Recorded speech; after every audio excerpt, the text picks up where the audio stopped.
मृणाल कुलकर्णी दिग्दर्शित दुसरा चित्रपट रमा माधव लवकरच 8 ऑगस्टला थिएटर्समध्ये येतो आणि आपल्यासोबत आहेत रमा आणि माधव. एक सुंदर लव्ह स्टोरी. आणि पर्ण तुझा लुक फार गोड वाटली आहेस, फार निरागस ब्युटी जी म्हणतात ती तू नक्की वाटतेस आणि एक शूरवीर योद्धा. ओके, जनरली पेशवा म्हटलं की हे ओघाने आलं, सुंदर दिसणं आणि शूरवीर असणं. तर हे सगळं इम्प्लिमेंट करताना ॲक्टिंगमध्ये कसा अनुभव होता, काय सांगा? या प्रकारची भूमिका मी पहिल्यांदाच करते आहे.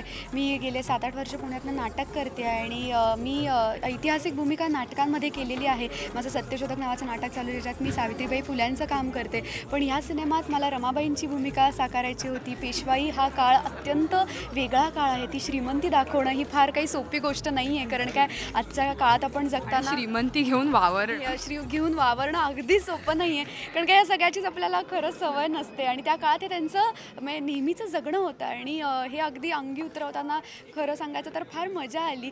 ती भाषा बोलायला मिळाली, त्या काळात जायला मिळालं. नाही तर मग मला असं वाटतं की अभिनेत्री असण्याचं सगळ्यात मला छान गोष्ट अशी वाटते की वेगळ्या काळात जाता येतं. वेगळ्या म्हणजे मला रमाच्या काय म्हणता येईल की I got in to her shoes असं मला म्हणावं असं वाटेल. आणि इतकी ती छान गोष्ट होती माझ्यासाठी. नाहीतर मला हे सगळं कधी करायला मिळालं असतं असंही वाटतं. आणि रमा ही अत्यंत गोड, तू म्हणलीस तशी निरागस व्यक्तिरेखा आहे.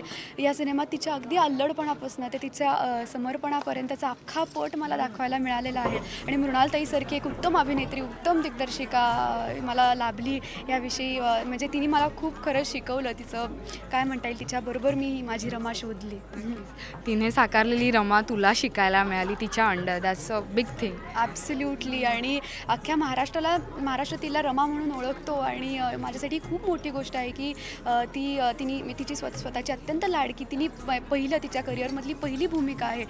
तर ही अत्यंत जवळची व्यक्तिरेखा तिने मला करशील का विचारलं, ह्याच्या मला फारच छानच वाटतं. अर्थातच नक्कीच तुझाही अनुभव तोच असेल, कारण एका एवढ्या मोठ्या आणि ज्याचं आर्ट डिरेक्शन नितीन देसाई करतायत अशा चित्रपटाचा भाग होतोयस आणि सगळं भव्य दिव्य आहे, म्युझिक भव्य दिव्य आहे आणि त्याचं सादरीकरण त्या गाण्यांचं ही भव्य दिव्य आहे.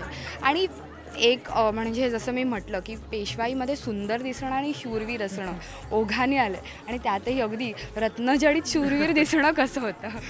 निश्चितच मी एक अभिनेता म्हणून मला वेगवेगळ्या भूमिका करणं फार आवडतं.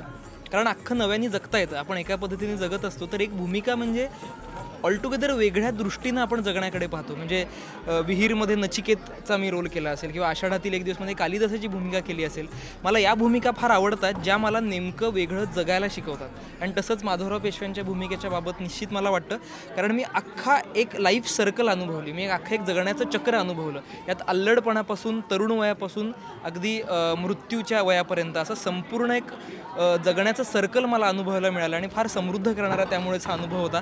आणि शूरवीर असणं, त्यामुळे तलवार शिकणं आलं, घोडा चालवणं आलं आणि त्यामुळे हा सगळाच एक अर्थात म्हणजे माझ्याबद्दलचे माझे जे समज होते ते सगळे मोडले, एवढं मी नक्की म्हणेन.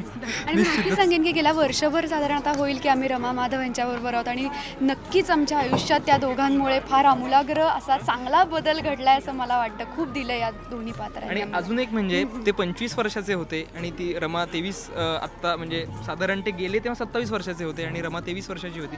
तर त्या अर्थाने अत्यंत लहान वय आहे. तर लहान वयात नेमकं करणार काय असा प्रश्न होतो. पण या लोकांनी इतकं काही करून ठेवलंय, तर असं वाटतं की आपण फार लहान नाही होत. मी 25 वर्षाच्या वयामध्ये खूप काही केलं पाहिजे. तर माधवराव पेशव्यांनी 25 वर्षाच्या वयामध्ये जे काही केलंय ते वाचूनही डोळे दिपून टाकणारं होतं.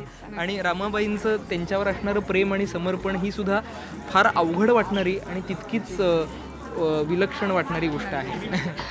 त्यांचं लाईफ जास्त आपल्यापेक्षा हॅपनिंग होतं म्हणायला काहीच हरकत नाही. हे त्याच्यावरनं तुम्हालाही कळलं असेल. होतं खूप अवघड, जास्त काळ फार वेगळा होता. कारण काय, आणि आज म्युझिक लॉन्च आहे आणि जे संगीतकार सध्या जे आपल्यात नाही आहेत, गीतकार जे आपल्यात नाही आहेत आणि अशा व्यक्तींचं संगीत या गाण्याला लागलं आहे आणि आपल्या जनरेशनला हे मिळेल की नाही ह्याबाबत शंका होती आणि तुम्ही त्या दोन्ही गोष्टींचा भाग आहात. तर ती फिलिंग कशी? मोडक सर नुकत्याच अलीकडच्या प्रयोगाला, आमचं आषाढातील एक दिवस नावाचं नाटक चालू आहे, त्याला मोडक सर आले होते आणि ते म्हटले होते की मी तुमच्यासाठी फार मस्त गाणी कंपोज करतोय. असं जाताना ते सांगून गेले. ती आमची शेवटची भेट होती आणि इतके ते उत्साहाचा झरा होते, त्यांच्याकडे बघूनच इतकी एनर्जी यायची कायम. तर ते आज नाही आहे, त्याचं फार चुटपुट लागली मनाला की आज ते नाही आहेत आपल्याबरोबर. पण त्यांचं शेवटचे शब्द ते होते की मी तुमच्यासाठी फार छान गाणी केली आहेत. आणि ती गाणी आम्ही जेव्हा जेव्हा ऐकतो तेव्हा मला ते शब्द आठवतात आणि वाटतं की ते आपल्याबरोबर आहेत. मोघे सरांबरोबर कधी मला माझी भेट होऊ शकली नाही, पण शब्दांच्या रूपाने ते आमच्याबरोबर आहेत. आणि आमच्यावर चित्रित झालेलं त्यातलं जे एक गाणं आहे की हे सर्व खरे इतुकेचं खरे, ही 2 वाक्यसुद्धा इतकी बोलकी आणि महत्त्वाची वाटतात. तर या दोघांचं नसणं हे मला ते नसण्यापेक्षा गाण्याच्या स्वरूपात असणंच जास्त महत्त्वाचं वाटतं. ते गाणं फार छान झालं आहे. त्याच्याबद्दल काय सांगाल? म्हणजे एक वेगळा रोमॅन्स आहे, आपल्या जनरेशननी टी व्हीवर पाहिला त्याच्यापेक्षा एक वेगळा रोमॅन्स आहे. तर ते करताना किती मजा? खूपच मजा आली. कारण काय आज म्हणजे आपण जसे आपले मित्रमैत्रिणींची बोलतो, बॉयफ्रेंड गर्लफ्रेंडची बोलतो, हे अत्यंत आपलं सहज नातं असतं. त्या काळचं नात्यात एक काय म्हणता येईल, एक असं काय म्हणता येईल, एक अत्यंत रिस्पेक्टफुल असं जास्ती नातं होतं अर्थात. आणि ते त्या काळातली ती गोष्ट आहे. त्यामुळे आजच्या काळात जसे आपण हातवारे करू किंवा एकमेकांशी बोलू तसं ते नव्हतं. तेव्हा वेगळा काळ तो अर्थातच दाखवायचा होता. आणि ह्याच्यात आम्ही इतक्या मजेशीर गोष्टी केल्यात. म्हणजे आम्ही पाण्यात आहोत, एकदा घोड्यावर आहोत आणि अशा एका दरीत आहोत आणि वगैरे असे फार मजा आम्हाला करायला मिळाली. आणि खूप गोड गाणं आहे. प्रियांका आणि ऋषिकेशनी म्हणलेलं फार गोड गाणं आहे. आणि अर्थातच इतक्या आनंद मोडक आणि सुधीर मोघांसारख्या अत्यंत मोठ्या अशा कलाकारांच्या कलाकृतीचा भाग बनता आलं या गाण्याच्या निमित्तानं. याविषयी फार छान वाटतं. नक्कीच तुम्हाला दोघांनाही चित्रपटासाठी खूप खूप शुभेच्छा.